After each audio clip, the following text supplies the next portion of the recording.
Good afternoon, everybody. Again, nice to be with you. Good afternoon, Father John. Good afternoon, everybody.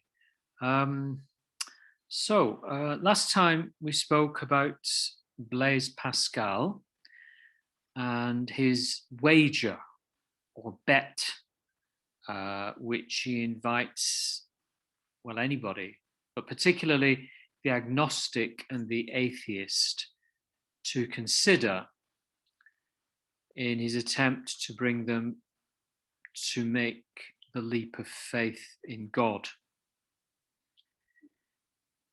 And we said that this method could be said to be more powerful than the arguments that show that God exists, because instead of those other arguments appealing to our reason, this appeals to our self-interest, to our instinct for survival.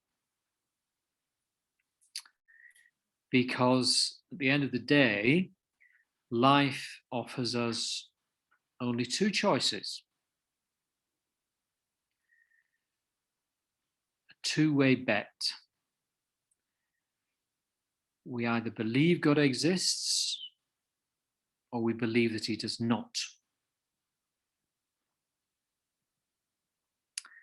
And what Pascal is saying, that if I believe in God and then I find he does not exist, that I die and that's it,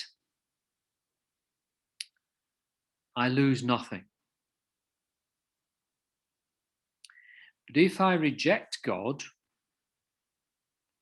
and then find when I die that he does exist and there is eternal life, I lose everything because I've rejected God. And at this point, we need to remind ourselves that we're not talking about the God of the philosophers here, the God that Aristotle talked about or Plato, because that God is just in the heavens and he doesn't care whether we live or die. That God, he is the true God that he's talking about. But Jesus had not been revealed by that stage.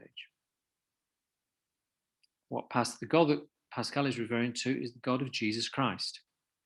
Jesus has revealed to us, who rewards those who believe in him with eternal life, with himself forever, and rejects those who do not believe in him. So there's this balance between gaining everything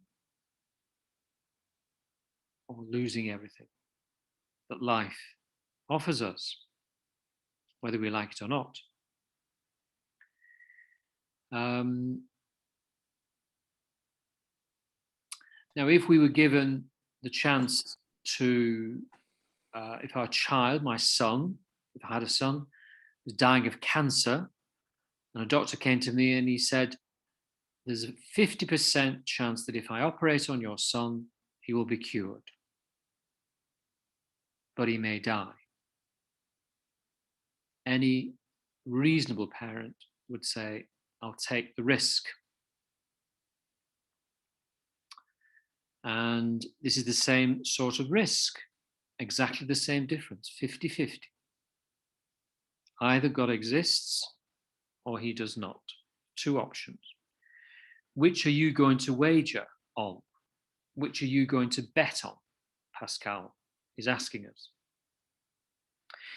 So say our agnostic atheist friend decides to take the wager and begin to try to believe in God. How are we then going to help him and direct him? How does he become a believer? How do we help him become a believer? Because he's got to do that on his own. Ultimately, we can only help him on that path.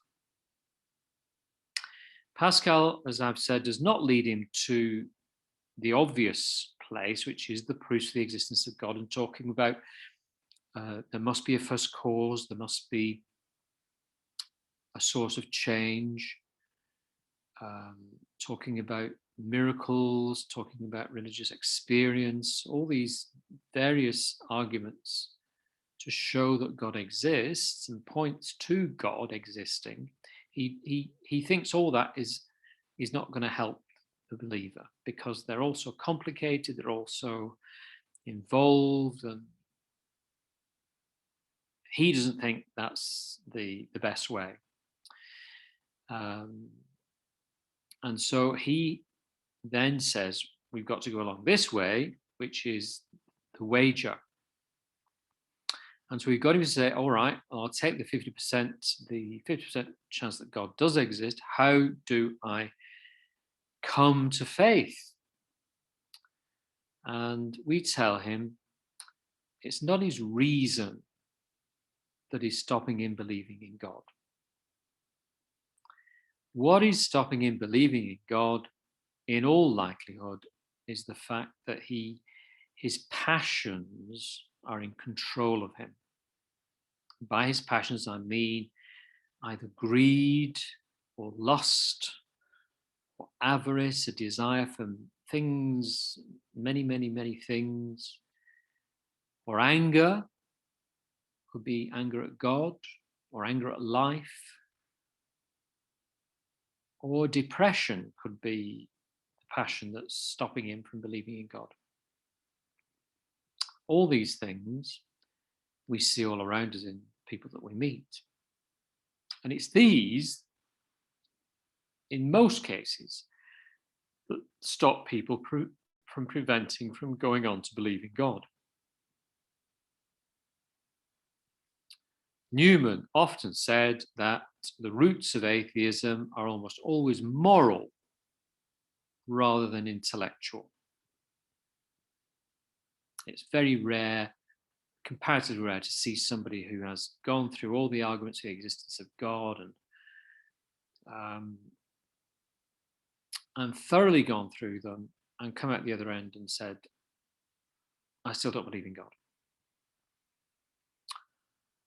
Usually it's the person has got some moral problem, some compulsion, some addiction that they're holding on to, that they do not want to release in order to live for God. It's holding them in its grip. So we can say that atheism very, very often, 90% of the time, is rooted in irrationality rather than rationality. Most of the time. St. Paul says the same things in his first letter to the Romans, in chapter 1, verse 18, where he says, for the wrath of God is revealed from heaven against all ungodliness and wickedness of men who by wickedness suppress the truth. Jesus says the same thing in his conversation with Nicodemus in the Gospel of John. I think it's chapter 3. In that chapter, he says, in that conversation, he says, and this is the judgment, that the light, referring to himself, Jesus, the light has come into the world, and men loved darkness rather than the light, because this is the point, because their deeds were evil. Because their deeds were evil, they were blinded to the light. So this is the unveiling of a profound truth. Our passions, if we give way to them, bring on spiritual blindness, so that we cannot begin to think how we would believe in God. And very often we're not aware of the process going on. We just think, oh, well, I just don't believe in God. And yet they don't see that what's blinding them is how they are behaving in an immoral way, in whatever way that is. This is why our passions are so deadly if we don't use them properly. They're not bad in themselves, but if we let them control us, because the passions are created by God in the first place, let's get that clear. But if we use these passions so that they control us, they become idols, and we are blinded to God. And that's the worst position we can possibly be in.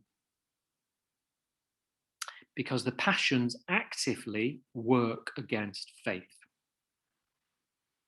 So how do we come out of our blindness? Because we're all, to a certain extent, we're all in this, because we're in this battle, and some of us might be winning more than others. Some are failing, such as the atheist and the agnostic, and some of us are more towards the light, but we still keep falling, and our passions sometimes take hold of us, and we're all in this battle together. How do we begin to live morally, really, with purity of heart? Because it's purity of heart that's going to open our eyes to God and make us see God.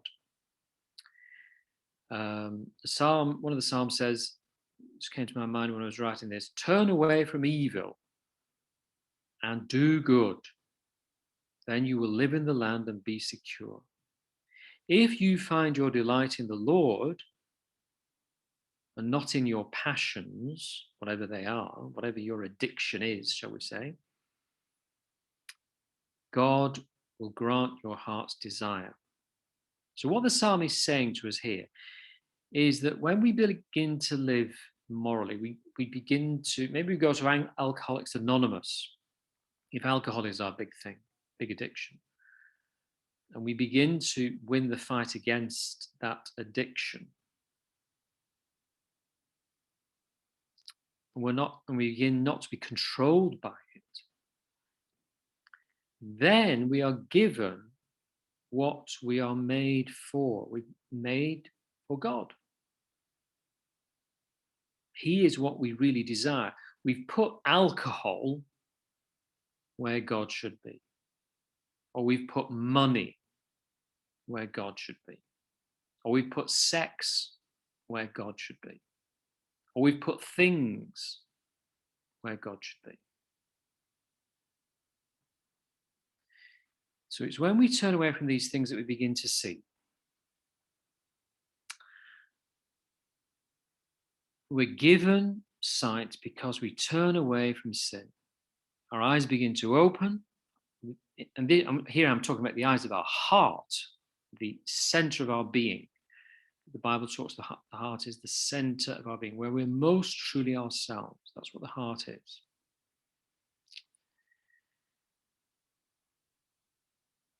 Our eyes begin to open because the road to the true, this is a very important phrase, the road to the true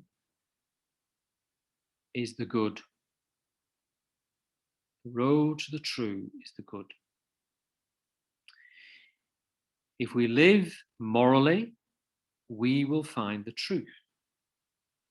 That the truth will set you free. Good behavior gives you clear eyes. Now, your eyes of the heart we're talking about here. Goodness and truth are allies, not enemies. Each one helps you to the other. So goodness helps you to the truth, helps you to get to the truth, helps you to understand the truth, what the truth is. You might think about Pontius Pilate. He was in the grip of passion of fear and ambition, and all he could say to Jesus was, what is the truth? What is the truth? Because he was blind.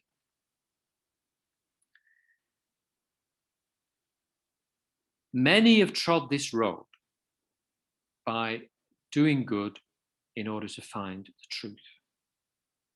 Think about St. Augustine, going from his highly worldly, fleshly life to God. But he only did it by turning away from his passions initially.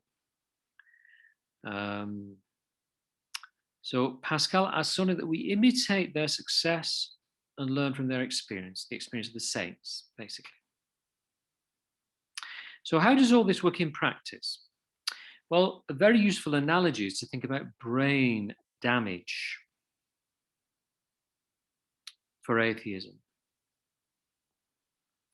Such damage is often treated, when you damage your brain, it can be treated by exercising the limb, like the leg, that the brain isn't able to control because that part of the brain has been damaged by an accident or whatever.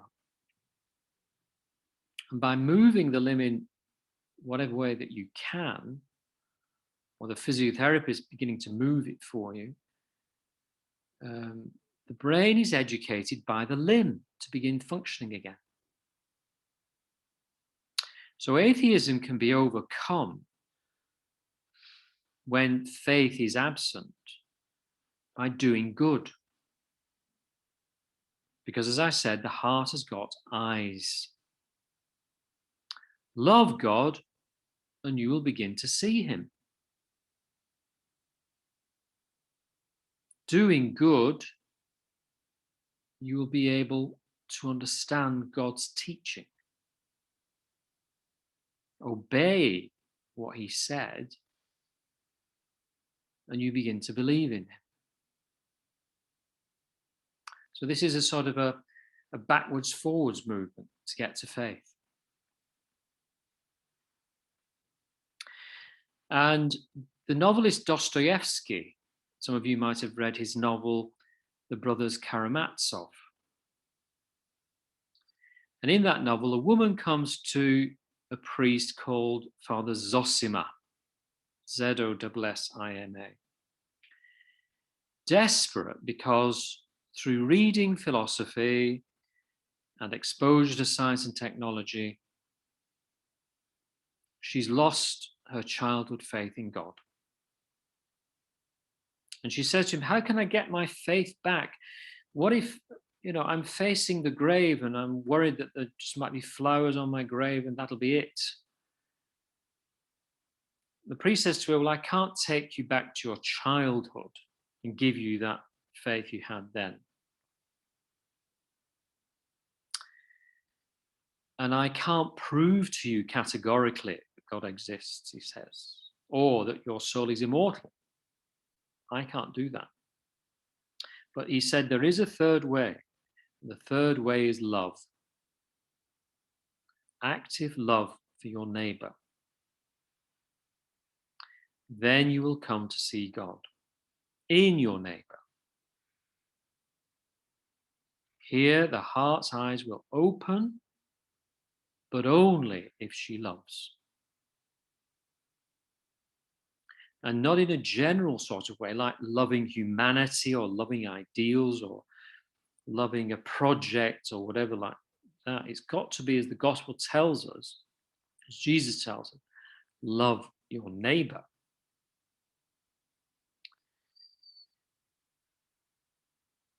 And then the miracle that happens is that the chains of our passions are broken or begin to be broken. The more they're broken, the more we believe in God. We begin to see, begin to be rational rather than irrational. So that's Blaise Pascal. Do look him up on the internet and read about him. He's a great man with great insights into faith and how to get to faith, and very interesting man.